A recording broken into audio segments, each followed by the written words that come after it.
what do renters of vacation properties expect? So what are kind of the needs of the guest? What should owners or how should owners address those needs? This is a really important one because it's a never evolving process of making sure that we provide what the guests want.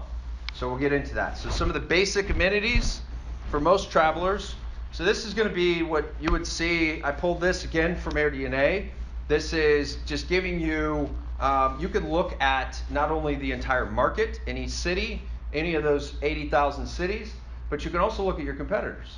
So you can see everybody in St. Louis, what amenities do they have?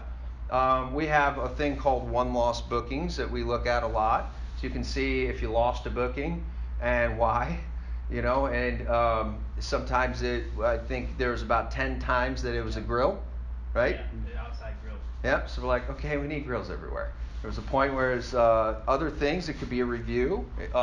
Most of all of that, it's good to just know some of those things.